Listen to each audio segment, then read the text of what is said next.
जय भीम। और मैं अपनी बात कम शब्दों में कहूँगा।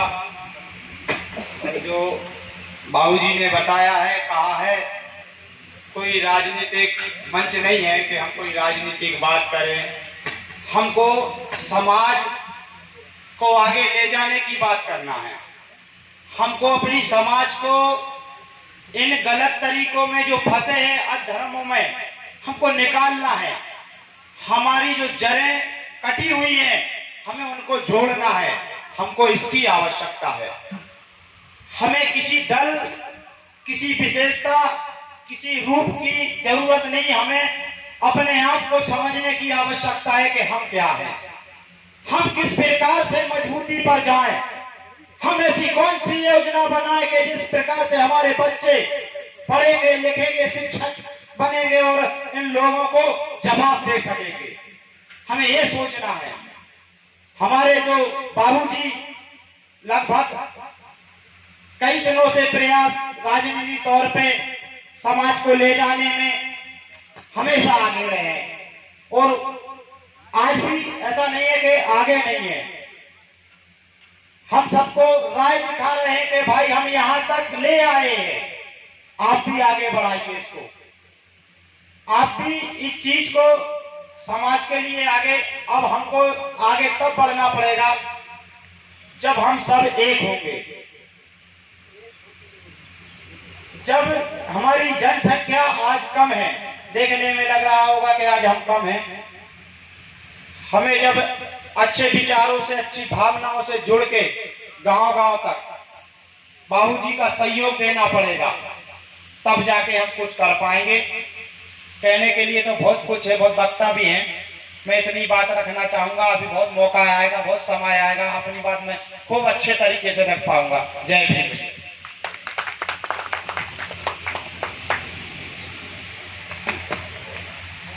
बहुत बहुत धन्यवाद। अब मैं श्री गणेश प्रसाद शिक्षक महोदय जी को आमंत्रित करता हूं कि आवे और अपनी बात रखें। गणेश प्रसाद शिक्षक जी है क्या? श्री संत चरण निधानकर जी आए और अपनी बात को रखें।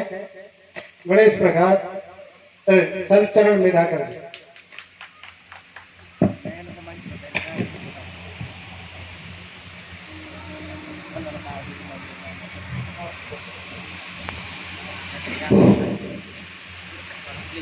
आज पावन पर्व के ऊपर संत शिरोमणि कबीरदास जी की जन्म जयंती पर पधारे हुए सभी ग्रामवासियों का मैं तहे दिल से स्वागत, वंदन, अभिनंदन करता हूँ।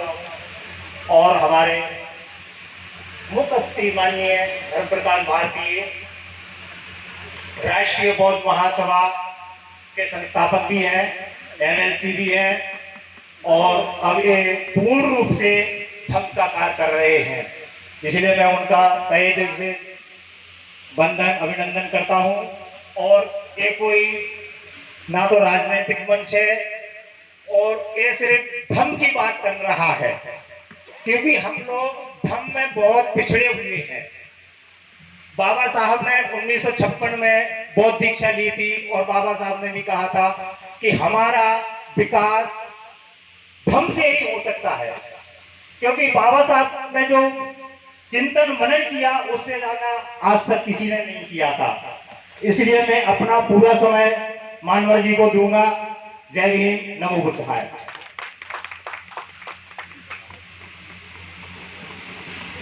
हेलो, बहुत श्री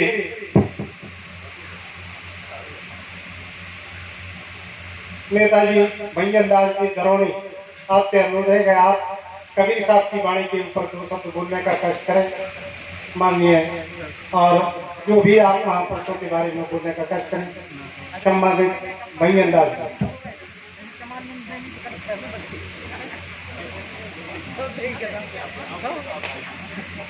साथ ही श्रीमती श्यामा देवी और श्री महाराज सिंह प्रोफेसर महासाहब, आप महापुरुषों के चित्र पर पुष्पांजलि अर्पित करने का कष्ट करें।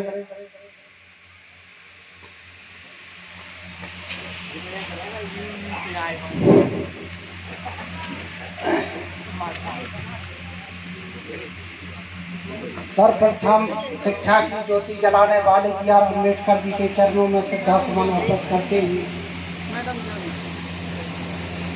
बौद्ध धर्म जो वास्तव में बाबा साहब ने बढ़ाया है जीवन में, उनको नमन करते हुए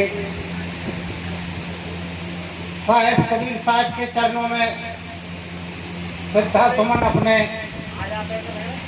दिल की गहराइयों से उनके चरणों में श्रद्धासुमन अर्पित करते हुए हमारे मुख्य अतिथि जी पूर्व MLC बुद्ध धर्म के प्रचारक स्थापक हैं, हमारे बीच में आयोजन के जो मेहनत कर रहे हैं चंद्रभान सिंह बेसरा जी, सुरेश मेनवान जी, हमारे बीच में सभी आए हुए मेहमान समझो या धर्म के प्रचारक समझो, इनके सभी को हमारी हाथ जोड़कर निवेदन है। और एक बात जरूर कहना चाहते हैं, जो हमारे शिरोमणि संत शिरोमणि रविदास जी ने कहा था और बाबा साहब कबीर साहब ने कहा था कि सो हत्ते जब लाल हत्ते वो जाग गए तो लाल, वो जगह जगह सोचे हो तो हमने बुराई हवाल। हम बहुत दिन से ये बात सोच रहे हैं, हम उस पिता के औलाद हैं कि अम्बेडकर जी बाबा साहब पाली में पधारे थे। हमारे पिताजी दरौनी से 60 किलोमीटर निकल के और पाली बाबा साहब के संबोधन में गए थे। उस दिन से हमारा परिवार बाबा साहब की, कबीर साहब के और संत शिरोमणि रविदास जी के जो 7 अवतार लिए हैं, उनके बारे में पूरा अध्ययन किया है। सन 85 में हम गुरुमुख हुए थे। जब से हमारा परिवार, हमारे पिताजी ने कोई भी कर्म ऐसा नहीं किया है जो हमारे परिवार से टच हुआ है। दूसरी बात हम ये कहना चाहते हैं, ज्यादा नहीं कहें, मुख्य अतिथि को अपना पूरा समय दें कि जब तक एक कहानी कहें उसमें थोड़ी क्षमा करने की जरूरत है तो केबी में बात, लेकिन एक समाज का जब तक गठन नहीं होगा, समाज कुछ अपनी नीति अपने कारनामा नहीं सुधारेंगे, इसके बारे में नहीं सुधरेंगे। वास्तव में ये मंच जो है राजनीतिक नहीं है, ये संगठन की है, धर्म के प्रचार की है। हमारे जो एक गुरु जी थे निर्भयानंद बाबा, उन्होंने सगौड़िया में यज्ञ करवाया था, सतोरा में यज्ञ करवाया था बहुत पहले। उनने एक बात कही थी, हमें आज वो याद है कि लड़का कैसी छूट नहीं और राम कैसी वोट नहीं। राम की वोट में कुछ भी आगे बढ़ सकते हैं, तो जिसको लड़का की चोट लगेगा उसका जीवन नरक हो जाता है। तो हमारा कहने का उद्देश्य केवल हाथ जोड़कर निवेदन है कि कुछ